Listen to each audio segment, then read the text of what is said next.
നമസ്കാരത്തിന് ഏറ്റവും വലിയ പ്രത്യേകത ഇതാണ്. ഷഹാദത്തിന് ശേഷം ഒരു മനുഷ്യൻ നിർവഹിക്കേണ്ട ഏറ്റവും പ്രധാനപ്പെട്ട വിഷയമാണ്. അല്ലാഹു സുബ്ഹാനഹു വ തആല ഷഹാദത്ത് കലിമക്ക് ശേഷം അല്ലാഹു സുബ്ഹാനഹു വ തആല മുസ്ലിം ഉമ്മത്തിലേക്ക് നിർബന്ധമാക്കിയ കാര്യമാണ് നമസ്കാരം എന്നുള്ളത് നമ്മൾ മനസ്സിലാക്കണം.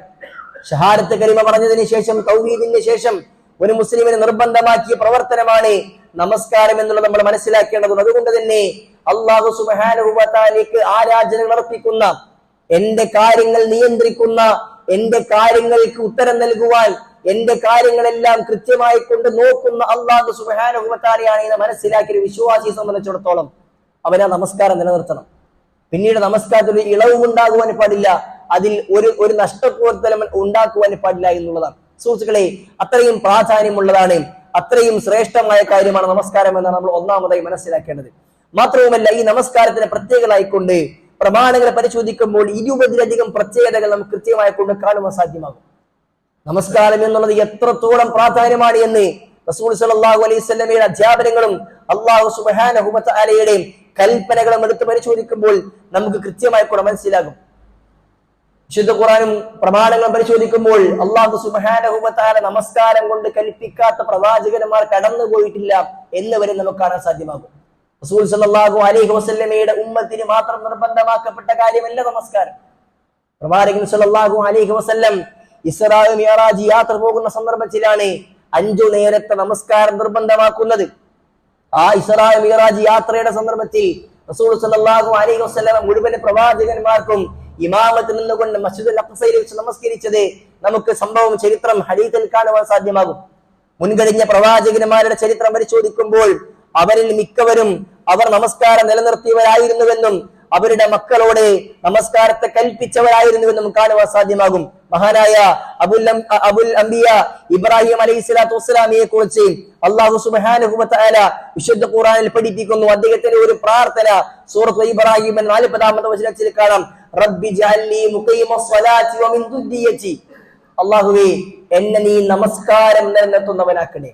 വമിൻ ദുർരിയതി, എന്റെ മക്കളെയും നീ നമസ്കാരം നിലനിർത്തുന്നവനാക്കണേ. എന്റെ സന്തതി പരമ്പരയെയും അല്ലാഹുവേ നീ നമസ്കാരം നിലനിർത്തുന്നവനാക്കണേ എന്ന് ഇബ്രാഹിം നബിയുടെ പ്രാർത്ഥന ഖുർആനിൽ കാണാൻ സാധ്യമാകും. അദ്ദേഹത്തിന്റെ മകൻ ഇസ്മായിൽ അലൈഹിസ്സലാത്തു വസ്സലാമയുടെ സ്വഭാവമായി കൊണ്ട് അല്ലാഹു സുബ്ഹാനഹു വ തആല സൂറത്ത് മർയമിന്റെ 55-ാമത്തെ വചനത്തിൽ പറയുന്നു, വകാന യഅ്മുറു അഹ്ലഹു ബിസ്സലാത്തി വസ്സകാ. ആ പ്രവാചകൻ ഇസ്മായിൽ അലൈഹിസ്സലാത്തു വസ്സലാം തന്റെ മക്കളെ, തന്റെ കുടുംബത്തെ നമസ്കാരത്തെയും സക്കാത്തിനെയും കൊണ്ട് അദ്ദേഹം കൽപ്പിക്കാറുണ്ടായിരുന്നുവെന്ന് അല്ലാഹു സുബ്ഹാനഹു വ തആല പഠിപ്പിക്കുകയാണ്. ഈസാ അലൈഹിസ്സലാത്തു വസ്സലാമിനെ കുറിച്ചും സൂറത്തു മറിയമിന്റെ 31-ാമത്തെ വചനത്തിൽ അല്ലാഹു പറയുന്നു, വജഅലനി മുബാറകൻ ഐനമാ കുന്തു വഔസാനി ബിസ്സലാത്തി വസ്സകാത്തി മാ ദുംതു ഹയ്യ. മറിയം ബീവി അലൈഹിസ്സലാത്തു വസ്സലാം ഗർഭിണിയായപ്പോൾ സമൂഹത്തിലുള്ള ആളുകൾ മറിയം ബീവി വ്യഭിചാരിണിയാണ് എന്ന് പറഞ്ഞപ്പോൾ തന്റെ ചാരിത്ര ശുദ്ധി തെളിയിക്കുവാനായി അല്ലാഹു സുബ്ഹാനഹു വ തആല മറിയം ബീവിയോട് പറഞ്ഞത് ഈസാ നബിയിലേക്ക് കൈ ചൂണ്ടാൻ വേണ്ടിയാണ്. ഈസാ നബിയിലേക്ക് കൈ ചൂണ്ടിയപ്പോൾ ചുറ്റുമുള്ള ആളുകൾ അമ്പരന്നു, അവർ കളിയാക്കാൻ തുടങ്ങി. മിണ്ടാൻ തുടങ്ങിയിട്ടില്ലാത്ത ആ കുട്ടി എങ്ങനെയാണ് ഉത്തരം പറയുന്നത്? വിശുദ്ധ ഖുർആനിൽ കാണാം, മുല കൊടുത്തുകൊണ്ടിരിക്കെ ആ ഈസാ അലൈഹിസ്സലാത്തു വസ്സലാം തന്റെ ഉമ്മയുടെ മടിയിൽ കിടന്ന് മുല കൊടുത്തുകൊണ്ടിരിക്കെ ആ വായ എടുത്തുകൊണ്ട് സമൂഹത്തോട് വിളിച്ചു പറഞ്ഞ കാര്യമായിട്ടാണ് പ്രൊഫസർ ഈ കാര്യം പഠിപ്പിക്കുന്നത്. വജഅലനി, അല്ലാഹു സുബ്ഹാനഹു വ തആല എന്നെ ആക്കിയത് മുബാറകൻ ഐനമാ കുന്തു, ഞാൻ എവിടെയാണെങ്കിലും എന്നെ അനുഗ്രഹപൂർണനാക്കിയിട്ടുണ്ട് അല്ലാഹു സുബ്ഹാനഹു വ തആല. വഔസാനി ബിസ്സലാത്തി വസ്സകാ, അല്ലാഹു സുബ്ഹാനഹു വ തആല എനിക്ക് നമസ്കാരവും സകാത്തും കൽപ്പിച്ചിട്ടുണ്ട്. മാ ദുംതു ഹയ്യൻ, ഞാൻ ജീവിച്ചിരിക്കുന്നിടത്തോളം കാലം എന്നാണ്. ഈസാ അലൈഹിസ്സലാത്തു വസ്സലാം കൽപ്പിക്കപ്പെട്ട കാര്യമാണ്. അങ്ങനെ മുൻകഴിഞ്ഞ മിക്ക പ്രവാചകന്മാർക്കും അല്ലാഹു സുബ്ഹാനഹു വ തആല നിർബന്ധമാക്കിയ കൽപ്പിച്ച പ്രവർത്തനം തന്നെയാണ് സുഹൃത്തുക്കളെ നമ്മൾക്കും നിർബന്ധമാക്കിയിട്ടുള്ളത്. മുൻകഴിഞ്ഞ പ്രവാചകന്മാർക്ക് അല്ലാഹു നിർബന്ധമാക്കിയ എല്ലാ കാര്യങ്ങളും നമുക്ക് നിർബന്ധമാക്കിയിട്ടില്ല. എന്നാൽ അല്ലാഹു മുൻകഴിഞ്ഞ പ്രവാചകന്മാരുടെ പരമ്പരയായിക്കൊണ്ട് അവരുടെ പ്രവർത്തനങ്ങൾ തുടർച്ചയായിക്കൊണ്ട് നമ്മളിലേക്ക് ഏൽപ്പിച്ച നമസ്കാരം, ആ നമസ്കാരത്തിന്റെ വിഷയത്തിൽ നമുക്ക് ഒരിക്കലും ഒരു ഒഴിവ് കഴിവ് ഉണ്ടാകുവാൻ പാടില്ല എന്ന് നമ്മൾ സൂക്ഷിക്കേണ്ടതുണ്ട്. അതിലൊരിക്കലും ഒരു അനിഷ്ടകാര്യം സുഹൃത്തുക്കളെ, അശ്രദ്ധ നമുക്ക് ഉണ്ടാകുവാൻ പാടില്ല. കൃത്യമായി കൊണ്ട് ശ്രദ്ധയോടുകൂടി ആ നമസ്കാരത്തെ സൂക്ഷിക്കുവാൻ നമ്മൾക്ക് കഴിയേണ്ടതുണ്ട്. അല്ലാഹു സുബ്ഹാനഹു വ തആലയും പ്രവാചകൻ സല്ലല്ലാഹു അലൈഹി വസല്ലം വീണ്ടും ഒരുപാട് പ്രവർത്തനങ്ങൾ, ഒരുപാട് പ്രത്യേകതകൾ നമസ്കാര വിഷയത്തിൽ പഠിപ്പിച്ചുകൊണ്ട് റസൂൽ സല്ലല്ലാഹു അലൈഹി വസല്ലമയോട് അല്ലാഹു സുബ്ഹാനഹു വ തആല തന്റെ കുടുംബത്തോട്, തന്റെ കൂടെയുള്ളവരോട് നമസ്കാരത്തെ കൊണ്ട് കൽപ്പിക്കുവാനും റസൂൽ സല്ലല്ലാഹു അലൈഹി വസല്ലമയോട് തന്നെ ആ നമസ്കാരത്തിൽ അടിയുറച്ച് സ്ഥിരതയോടുകൂടി നിൽക്കുവാനും അള്ളാഹുവിന്റെ കൽപ്പനയുണ്ട്. വിശുദ്ധ ഖുർആനിൽ സൂറത്ത് ത്വാഹയിൽ അള്ളാഹു പറയുന്നു, വഅ്മുർ അഹ്ലക ബിസ്സലാ, റസൂലേ തന്റെ അഹ്ലുകാരെ, കുടുംബക്കാരെ പ്രവാചക താങ്കൾ നമസ്കാരം കൊണ്ട് ഉപദേശിക്കണം. വസ്തബിർ അലൈഹ, ആ നമസ്കാരത്തിന്റെ വിഷയത്തിൽ റസൂലേ താങ്കൾ അടിയുറച്ച് നിൽക്കണം, ഒരിക്കലും ആ നമസ്കാരം ഒഴിവാക്കരുത് എന്ന് ഹബീബന റസൂലുള്ളാഹി സ്വല്ലല്ലാഹു അലൈഹി വസല്ലമയോട് അള്ളാഹുവിന്റെ കൽപ്പനയാണ്, കുടുംബക്കാരോട് പറയുവാനും പഠിപ്പിക്കുകയാണ്. സുഹൃത്തുക്കളെ, ഇവിടെ നിങ്ങൾ പരിശോധിച്ച് നോക്കൂ. ഇബ്രാഹിം അലൈഹി സ്വലാത്തു വസ്സലാം തന്റെ കുടുംബത്തിന്റെ വിഷയത്തിൽ നമസ്കാരത്തിന്റെ കാര്യത്തിൽ ശ്രദ്ധിച്ചിട്ടുണ്ട്. ഇസ്മായിൽ അലൈഹി സ്വലാത്തു വസ്സലാം തന്റെ കുടുംബത്തോട് നമസ്കാരത്തെ കൽപ്പിച്ചിട്ടുണ്ട്.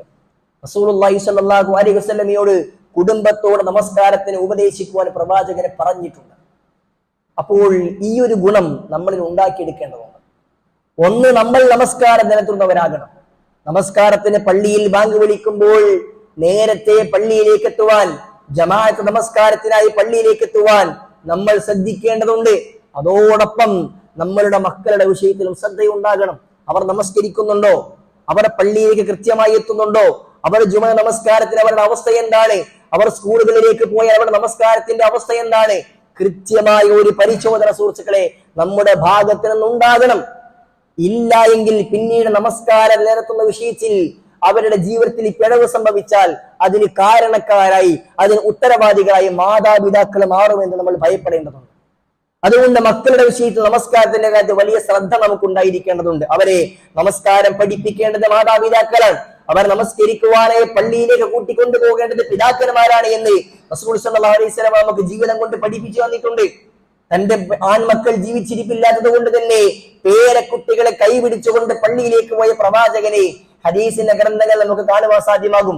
മക്കളുമായി പള്ളിയിലേക്ക് വന്ന സഹാബികളെ നമുക്ക് ചരിത്രത്തിൽ കാണുവാൻ സാധ്യമാകും. ആ ഒരു അവസ്ഥാവിശേഷത്തിലേക്ക് സുഹൃത്തുക്കളെ നമ്മൾ എത്തേണ്ടതുണ്ട് എന്നാണ്.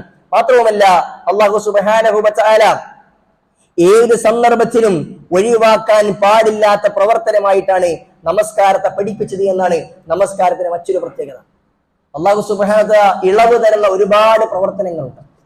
നോമ്പ്, അള്ളാഹുവിന്റെ പ്രവാചകൻ സല്ലല്ലാഹു അലൈഹി വസല്ലം യാത്രക്കാരോട് അവർക്ക് പ്രയാസമാണെങ്കിൽ നോമ്പ് എടുക്കണ്ട എന്ന് പറഞ്ഞിട്ടുണ്ട്.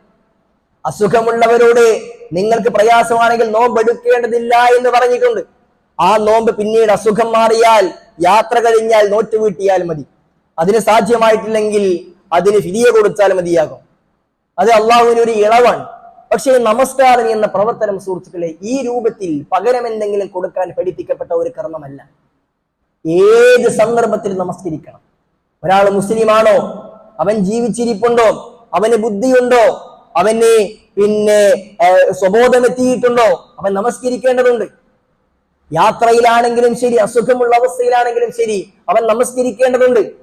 യാത്രയാകട്ടെ, അസുഖമുള്ള അവസ്ഥയിലാകട്ടെ, അവൻ നമസ്കരിക്കേണ്ട രൂപത്തിൽ അള്ളാഹു ഇളവ് നൽകിയിട്ടുണ്ട്. പക്ഷെ നമസ്കാരം എന്ന പ്രവർത്തനത്തിന് അള്ളാഹു ഇളവ് നൽകിയിട്ടില്ല. പ്രവാചകൻ സല്ലല്ലാഹു അലൈഹി വസല്ലമയോട് മഹാനായ ഇമ്രാൻ ഇബ്നു ഹുസൈൻ റളിയല്ലാഹു അൻഹു അദ്ദേഹത്തിന് അസുഖം ബാധിച്ച് നമസ്കരിക്കുവാൻ ബുദ്ധിമുട്ടായപ്പോൾ പ്രവാചകന്റെ അടുക്കിലേക്ക് വന്ന് ഇളവ് ചോദിക്കുന്ന റസൂൽ, ഞാൻ എങ്ങനെയാണ് നമസ്കരിക്കേണ്ടത്?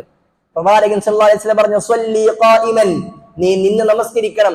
ഫഇൻ ലം തസ്തതി ഫഖായിദ, നിനക്ക് നിന്ന് നമസ്കരിക്കാൻ കഴിയുന്നില്ലെങ്കിൽ ഇരുന്ന് നമസ്കരിക്കണം. ഫഇൻ ലം തസ്തതി ഫഅലാ ജംബിൻ, ഇനി ഇരുന്ന് നമസ്കരിക്കാൻ കഴിയുന്നില്ലേ കിടന്നിട്ടാണെങ്കിൽ നമസ്കരിക്കണം. ഇമ്രാൻ ഇബ്നു ഹുസൈൻ റളിയല്ലാഹു അൻഹു ജീവിതത്തിന്റെ അവസാന കാലഘട്ടത്തിൽ തളർവാദം പിടിച്ച് കിടക്കയിൽ നിന്ന് എഴുന്നേൽക്കാൻ കഴിയാത്ത വിധം പ്രയാസം അനുഭവിച്ച സ്വഹാബിയായിരുന്നു. ആ സ്വഹാബിയുടെ അടുക്കലേക്ക് അവസാന നിമിഷം അദ്ദേഹത്തിന്റെ സുഹൃത്തുക്കൾ വന്നുകൊണ്ട് അദ്ദേഹത്തിന്റെ പ്രയാസം കണ്ട് കരയുന്ന സന്ദർഭം നമുക്ക് ചരിത്രത്തിൽ കാണാം. അദ്ദേഹം അവിടെ നാടുകളോട് പറഞ്ഞത്, നിങ്ങൾ അന്തും, എന്തിനാണ് നിങ്ങൾ കരയുന്നത്? എനിക്ക് പരിപൂർണ്ണ തൃപ്തിയുണ്ട്, നിങ്ങൾ എന്റെ വിഷയം കരയേണ്ടതില്ല. എനിക്ക് കിടന്ന കിടപ്പിൽ എങ്ങനെ നമസ്കരിക്കണമെന്ന് എന്റെ റസൂല് പഠിപ്പിച്ചു തന്നിട്ടുണ്ട്. എനിക്ക് നമസ്കരിക്കാൻ കഴിയുന്നുണ്ട്. എനിക്ക് എന്റെ നാവുകളെ ദിക്ർ ചെയ്യാൻ കഴിയുന്നുണ്ട്. എനിക്ക് നമസ്കരിക്കാൻ കഴിയുന്നുണ്ട്. എന്ന് പറയുന്ന സഹാബിയെ സുഹൃത്തുക്കളെ നമുക്ക് ചരിത്രത്തിൽ കാണാൻ കഴിയും. എങ്ങനെയാണ് നിങ്ങൾക്ക് നിസ്കരിക്കാൻ പറ്റുക? അങ്ങനെ നിസ്കരിക്കണം അല്ലാഹു പറഞ്ഞിട്ടുള്ളൂ. ഇനി നമ്മൾ ആലോചിച്ച് നോക്കിയേ, എന്തൊക്കെ കാരണങ്ങൾ പറഞ്ഞ് നമസ്കാരം ഒഴിവാക്കുന്ന ആളുകൾ നമ്മുടെ കൂട്ടത്തിലുണ്ട്. തലവേദന എന്ന് പറഞ്ഞ് ജുമാ വരെ നഷ്ടപ്പെടുത്തുന്ന ആളുകളെ നമുക്ക് സമൂഹത്തിൽ കാണാൻ കഴിയും.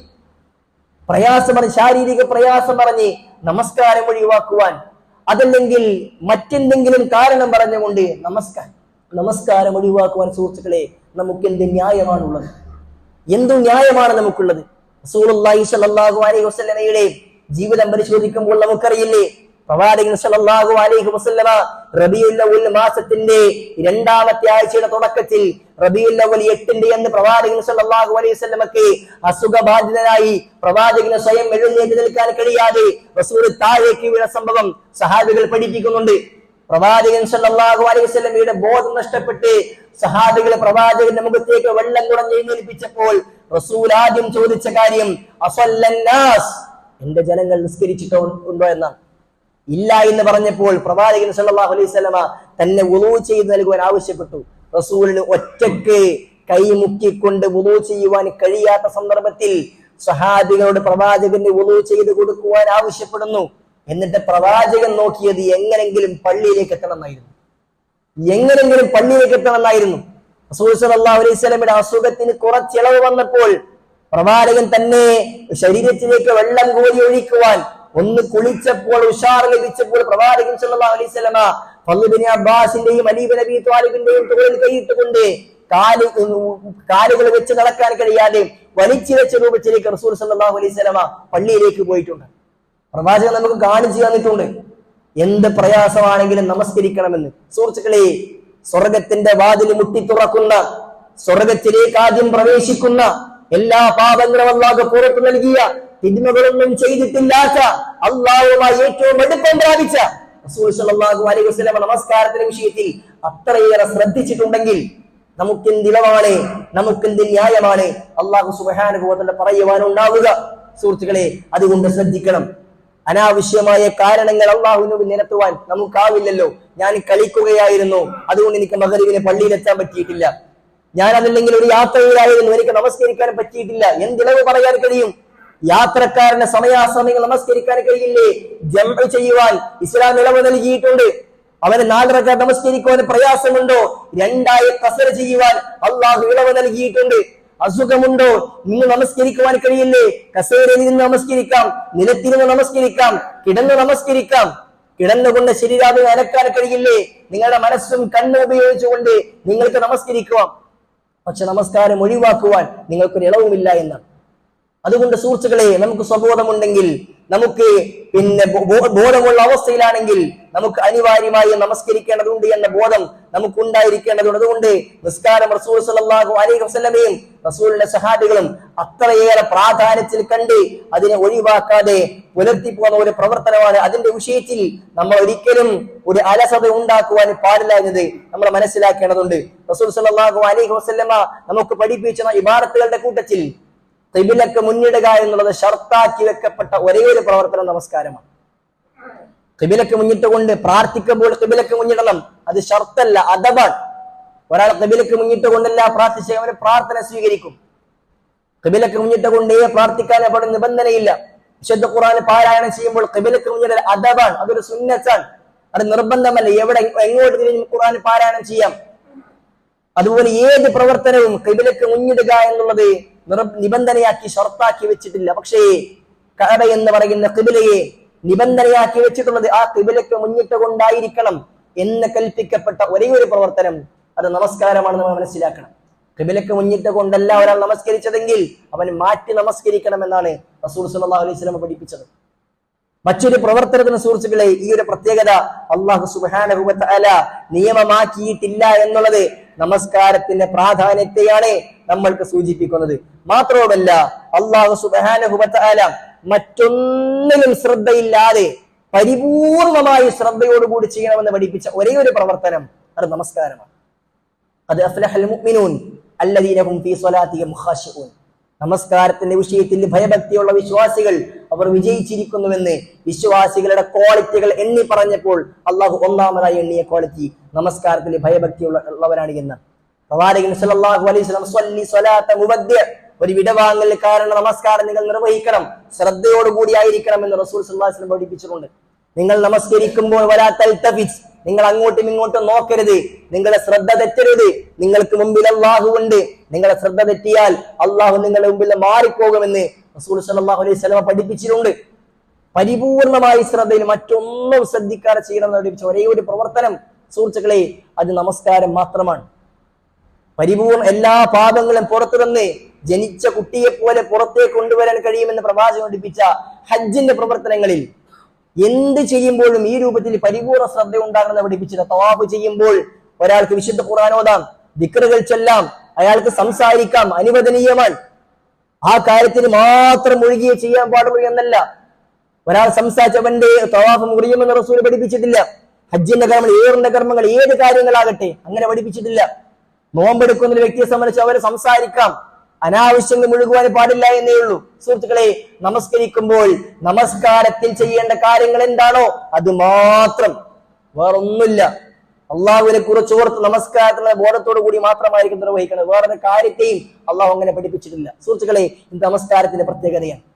അതുകൊണ്ട് ഈ പ്രത്യേകതകളൊക്കെ അള്ളാഹു പഠിപ്പിക്കുന്നത് സുഹൃത്തുക്കളെ എന്തിനാണ് എന്നുകൂടി മനസ്സിലാക്കുമ്പോഴാണ് നമസ്കാരത്തിന്റെ കാര്യത്തിൽ എത്രയധികം ശ്രദ്ധ നമുക്ക് ഉണ്ടാകണം എന്ന് നമ്മൾക്ക് ബോധ്യമാവുക. റസൂലുള്ളാഹി സ്വല്ലല്ലാഹു അലൈഹി വസല്ലം പറഞ്ഞു, ഇന്ന അവ്വല മാ യുഹാസബുൽ അബ്ദു യൗമൽ ഖിയാമത്തി മിൻ അമലിഹി സ്വലാത്തു. നാളെ പരലോകത്ത് അല്ലാഹു സുബ്ഹാനഹു വ തആല അഖീദ കഴിഞ്ഞാൽ ഒരു അടിമയോട് ഏറ്റവും ആദ്യം ചോദ്യം ചെയ്യുന്ന കർമ്മം സ്വലാത്തു, അവന്റെ നമസ്കാരമാണ്. സുഹൃത്തുക്കളെ, നമ്മളോട് അല്ലാഹു സുബ്ഹാനഹു വ തആല ഖിയാമത്ത് നാളിൽ നമ്മുടെ അഖീദയാണ് ആദ്യം ചോദിക്കുക.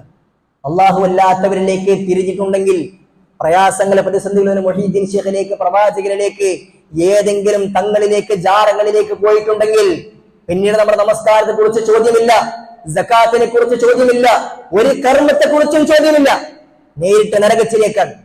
എന്നാൽ നമ്മുടെ പ്രാർത്ഥനകൾ, നമ്മുടെ ഇബാദത്ത് അല്ലാഹുവിന് മാത്രമാണെങ്കിൽ, തൗഹീദുള്ളവനാണെങ്കിൽ പിന്നീട് അവരോട് ചോദിക്കുന്ന ഒന്നാമത്തെ ചോദ്യം സുഹൃത്തുക്കളെ 5 നേരത്തെ നമ്മുടെ നമസ്കാരത്തെ കുറിച്ചാണ്. ആ നമസ്കാരത്തിന്റെ വിഷയത്തിൽ അവർ വിജയിച്ചിട്ടുണ്ടെങ്കിൽ ഫഖദ് അഫ്ലഹ വ അൻജഹ എന്ന റസൂൽ പറഞ്ഞത്, അവർ വിജയിച്ചിരിക്കുന്നു. എന്നാൽ അതിൽ പരാജയപ്പെട്ടാൽ ഫഖദ് ഖാബ വ ഖസിറ, അവന് തീരാ നഷ്ടമാണ്. അവനേക്കാൾ വലിയ ഹതഭാഗ്യന് മറ്റാരുമില്ല. ഇതിന്റെ പ്രവാചകൻ പറഞ്ഞു, അവന്റെ ഫർദ് നമസ്കാരത്തിന്റെ വിഷയത്തിൽ എന്തെങ്കിലും വീഴ്ചകൾ ഉണ്ടെങ്കിൽ അല്ലാഹു സുബ്ഹാനഹു വ തആല പറയുമത്രേ, ഉൻദുറു ഹൽ അബ്ദി മിൻ തതവ്വുഇൻ, എന്റെ അടിമ സുന്നത്ത കർമ്മങ്ങൾ എന്തെങ്കിലും ചെയ്തിട്ടുണ്ടോ, സുന്നത്തായ നമസ്കാരങ്ങൾ എത്രയുണ്ട് എന്ന് പരിശോധിക്കാൻ പറയും. ആ സുന്നത്തായ നമസ്കാരങ്ങൾക്കുണ്ട് ഫർദിന്റെ പോരായ്മകൾ അല്ലാഹു സുബ്ഹാനഹു വ തആല നികത്തുമെന്ന് ഹബീബന റസൂലുള്ളാഹി സ്വല്ലല്ലാഹു അലൈഹി വസല്ലം പഠിപ്പിക്കുന്നു. സുഹൃത്തുക്കളെ, നമ്മുടെ റബ്ബ് നമ്മളോട് ചോദിക്കുന്ന ഒന്നാമത്തെ ചോദ്യത്തിന് കൃത്യമായി നമുക്ക് ഉത്തരം പറയുവാൻ കഴിഞ്ഞിട്ടില്ല എങ്കിൽ പരലോകത്ത് നമ്മൾ എങ്ങനെ രക്ഷപ്പെടാനാണ്? അതുകൊണ്ട് സുഹൃത്തുക്കളെ, പരലോക രക്ഷ ആഗ്രഹിക്കുന്നുവെങ്കിൽ, പരലോകത്തെ നമ്മൾ പ്രയാസപ്പെടാൻ പാടില്ല എന്ന് നമുക്ക് ചിന്തയുണ്ടെങ്കിൽ സഹോദരങ്ങളെ, നമസ്കാരം കൃത്യമാക്കുക, അതിന്റെ വിഷയത്തിൽ പരിപൂർണ ബോധ്യനാവുക. അല്ലാഹു സുബ്ഹാനഹു വ തആല നമസ്കാരം നിലനിർത്തുന്ന യഥാർത്ഥ അടിമകളുടെ കൂട്ടത്തിൽ നമ്മെ അവരെയും ഉൾപ്പെടുത്തി അനുഗ്രഹിക്കുമാറാകട്ടെ.